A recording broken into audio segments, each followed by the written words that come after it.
அனைவருக்கும் வணக்கம். கும்பராசினியர்களுக்கு நிகழ்ந்து கொண்டிருக்கும் ஜூன் மாதம் 19ஆம் தேதி முதல் உங்களுடைய வாழ்க்கை முற்றிலும் மாற இருக்குதுங்க. ஏன்னா தனது சொந்த ராசியான கும்பராசியில் சஞ்சரித்து கொண்டிருக்கும் சனி பகவான் வக்ரம் பெறுகிறாரு. இதன் காரணமாக உங்களுக்கு என்ன மாதிரியான நன்மைகள் எல்லாம் ஏற்பட இருக்கு, கிரக நிலைகளின் ரீதியாக அமையிருக்கும் சாதகங்கள் என்ன, பாதகங்கள் என்ன, குறிப்பாக சனி பகவானுடைய இந்த வக்ரகதியின் காரணமாக குடும்ப சூழ்நிலை ரீதியாகவும் உத்தியோகம், தொழில், வியாபாரம், கலைத்துறை, அரசியல் துறை, மாணவ மாணவிகள், விவசாயத்துறையினர், பெண்மணிகள் என அனைவருக்குமே என்ன மாதிரியான முன்னேற்றங்கள் எல்லாம் ஏற்பட இருக்குது. குறிப்பா இந்த காலகட்டங்கள்ல கிரகங்களுடைய சஞ்சார நிலைகள் என்ன என்று பார்க்கும்போது மேஷத்தில் செவ்வாயும், ரிஷபத்தில் குரு பகவானும், மிதுனத்தில் சூரியன், சுக்கிரன், புதனும், கன்னிராசியில் கேதுவும், கும்பத்தில் சனி பகவான் வக்ரகதியிலும், மீனத்தில் ராகுவும் சஞ்சரிக்கிறாங்க. இந்த கிரகங்களுடைய சஞ்சார நிலைகளின் காரணமாக மேலும் என்ன மாதிரியான முன்னேற்றங்கள் எல்லாம் உங்களுடைய வாழ்வில் ஏற்பட இருக்கு என்பது குறித்தான முழுமையான பதிவு தான் இந்த வீடியோல நம்ம விரிவா பார்க்க போகிறோம். இதற்கு முன்னாடி சனி பகவானை பற்றி சற்று விரிவாக தெரிந்து கொள்வோம். நவகிரகங்கள்ல மிக முக்கியமானவராகவும் நீதிமானாகவும் திகழ்பவர் சனி பகவான். பலருக்கும் சனி பகவான் என்றால் ஒருவித அச்ச உணர்வு ஏற்படுவதுண்டு. ஜோதிடத்தை பற்றி பின்பற்றாதவர்கள் கூட சனி பயிற்சியின் போது அவரின் ராசிக்கான பலன்கள் எப்படி இருக்கும் என்பதை பார்க்க ஆர்வம் காட்டுவார்கள். பொதுவாக ஜோதிடத்தின்படி அனைத்து துன்பங்களுக்கும் சனிதான் காரணம் என்று சொல்லும் வழக்கம் உண்டு. ஆனால் உண்மையில் பலவித கொடுமைகளுக்கும் பிரச்சனைகளுக்கும் காரணமாக உள்ளவர் சனி என்று நினைக்க வேண்டாம். சனி பகவானுடைய ஆதிக்கம் கொண்டவர்கள் பட்டறிவு மூலம் வாழ்க்கையில் சிறந்த உயர்ந்த அனுபவங்களை பெற்று உன்னதமாக பிறருக்கு யோசனை சொல்லும் அனுபவசாலிகள் ஆவார்கள். சர்வ சக்திகளை பெற்று சாதனை புரிய செய்வார் சனீஸ்வரர். ஒரு நியாயமான கிரகம் மனிதர்களில் பிறவி பயனுக்கு ஏற்ப இன்ப துன்பங்களை தருவதில் இவருக்கு நிகர் இவரே.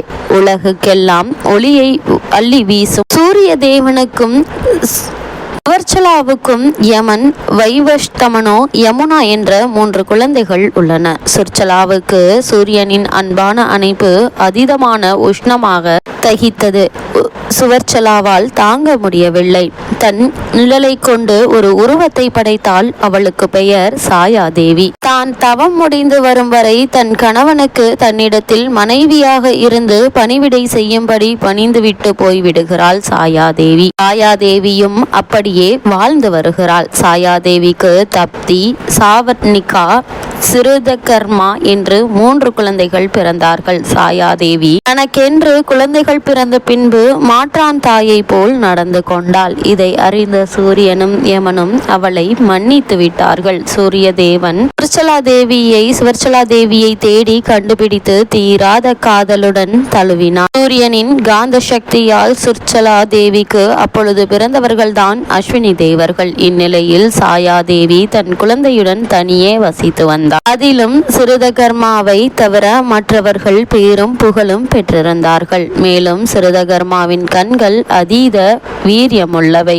எவர் மீது அவன் பார்வை பட்டாலும் உடனே ஆபத்து விளையும். அதனால் சாயாதேவி அவனை வெளியே விடாமல் தன் பக்கத்திலேயே வைத்து கொண்டிருந்தாள். ஒரு நாள் விண்ணுலகமே கைலையை நோக்கி சென்றது. கைலையில் விநாயக பெருமானுக்கு பிறந்த நாள். எல்லோரும் கைலையில் நடக்கும் விழாவை காண செல்வதால் தானும் அங்கு செல்ல வேண்டும் என்று சிறுதகர்மா அடம் பிடித்தான். சாயாதேவி எத்தனையோ சொல்லியும் சிறுதகர்மா கேட்கவில்லை. இறுதியில் பிடிவாதம் வென்றது. கைலை மலையின் ஒரு ஓரத்தில் நின்று விழாவை கண்டுகளித்து விட்டு வருமாறு அன்னை ஆலோசனை சொல்லி அனுப்பி வைத்தாள். கைலையில் சிறுதகர்மா காலடி வைத்ததுமே கைலை மலை ஒரு குலுங்கியது. இதை மலைமகள் பார்வதியும் உணர்ந்தாள். சக்தி, சூரியனின் குமாரன் சிறுதகர்மா இதோ வந்து கொண்டிருக்கிறான். அவன் பார்வை படாவண்ணம் குழந்தை விநாயகனை பார்த்துக்கொள் என்று சிவபெருமான் கூற அன்னை தன் மகன் விநாயகனை வாரி எடுத்து மடியில் வைத்து கொண்டாள். சக்திக்கு மீறிய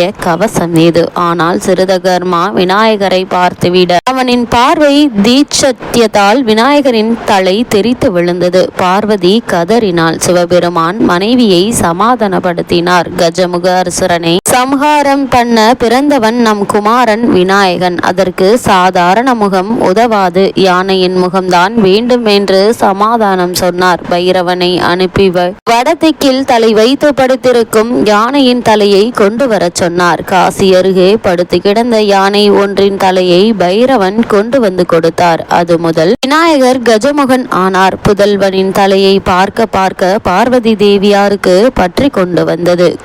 கோபமாக வந்தது. கைலையில் கால் எடுத்து வைத்த உன் பாதம் மௌனமாகட்டும் என்று சபித்தார். அன்று முதல் விந்தி நடந்ததால் சனி. ஆனால் விந்தி வீடு திரும்பிய சிறுதகர்மாவை கண்டு சாயாதேவி வெகுண்டாள். பார்வதியின் மகனான விநாயகனின் வயிறு ஓநாய் வயிறாகட்டும் என்று சபித்தாள். விநாயகரின் வயிறு பெருத்தது. அன்று முதல் விநாயகன் லம்போதரன் ஆனார். சனி என்ற சிறுதகர்மா, நீ சிறப்புடைய உன்னத தவம் ஒன்றே சரியான வழி என்று சாயாதேவி மகனுக்கு ஆலோசனை வழங்கினாள். உடனே சனி தாயினுடைய அனுமதியுடன் காசி சென்று லிங்கம் ஒன்றை பிரதிஷ்டை செய்து கடுமையாக தவம் இருந்தார். சனியினுடைய தவத்தை மெச்சி பரமன் காட்சி கொடுத்தார். சிறுதகர்மா, உன் தவத்தால் என்னை மிகவும் மகிழ்வித்தாய். இன்று முதல் தேவர்களிலேயே ஈஸ்வர பட்டம் உனக்கு மட்டும்தான். மகேஸ்வரனுக்கு பிறகு ஈஸ்வர பட்டம் சனீஸ்வரரான உனக்குத்தான் என்றார். நவகிரகங்கள்ல ஸ்திர நிலையும் உனக்குத்தான். நீ பூஜித்த லிங்கம் சனீஸ்வர லிங்கம் என்று அழைக்கப்படும். உனக்கேற்ற நாளான சனிக்கிழமை ஸ்திரவாரம் என்று அழைக்கப்படும் என்று ஈசன் வரம் அளித்தார். சிறுதகர்மா அன்று முதல் சனீஸ்வரராகவும் சனி பகவானாகவும் இருந்து நம்மை எல்லாம் ஆட்டுவிக்கிறார். இப்படிப்பட்ட சனி பகவான் தனது ஆட்சி பலம் பெற்ற ராசியில் வக்ரம் பெறுவதால் என்ன மாதிரியான சூழ்நிலைகளை நீங்கள் சந்திக்க நேரிடும் என்று பார்க்கும்போது, கும்பராசியில், அதாவது தனது சொந்த ராசியில் சனி பகவான் வக்ரம் பெறுகிறாரு. விரையாதிபதியாகவும் விளங்குபவர் சனி பகவான். அவர் வக்ரம் பெறும் இந்த நேரத்தில் மனக்குழப்பம் உங்களுக்கு அதிகரிப்பதற்கான வாய்ப்புகள் அதிகம் உள்ளது. எதையும் துணிந்து செய்ய இயலாது. எந்த ஒரு காரியத்தையும் ஒரு முறைக்கு இருமுறை செய்ய வேண்டிய சூழ்நிலை உருவாகும். அப்படியே உருவானாலும் அவற்றிலும் ஏதாவது தடங்கல்கள் தாமதங்கள் ஏற்படும். பொருளாதார பற்றாக்குறையின் காரணமாக ஒரு சிலருக்கு கைமாற்று வாங்கும் சூழல் கூட உண்டாகும்.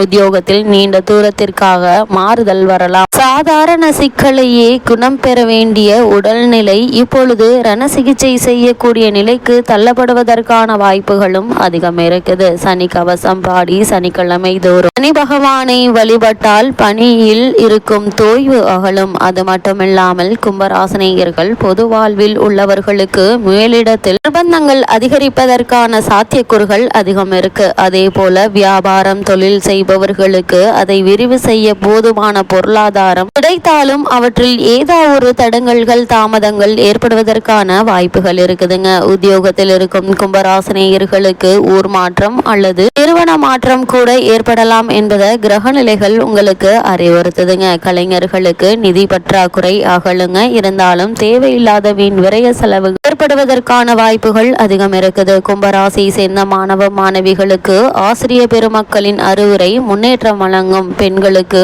வரவை காட்டிலும் செலவு சற்று அதிகமாகவே இருப்பதற்கான வாய்ப்புகள் அதிகம் இருக்குது. கூடுமான வரைக்கும் கும்பராசினியர்கள் இத்தருணங்கள்ல ஆரோக்கியத்தில் கவனமாக இருப்பது மிக மிக நல்லது என்பதை கிரகநிலைகள் மீண்டும் மீண்டும் அறிவுறுத்தது. கும்பராசினியர்களை பொறுத்த வரைக்கும் சனி பகவானுடைய வக்ரகதியின் காரணமாக கிரகநிலைகளின் ரீதியாக கூறப்படும் பரிகாரம் என்ன என்று பார்க்கும்போது, நவகிரக வழிபாடு உங்களுக்கு எண்ணற்ற நன்மையை வாரி வழங்கும் என்பதை கிரகநிலைகள் உங்களுக்கு அறிவுறுத்துது.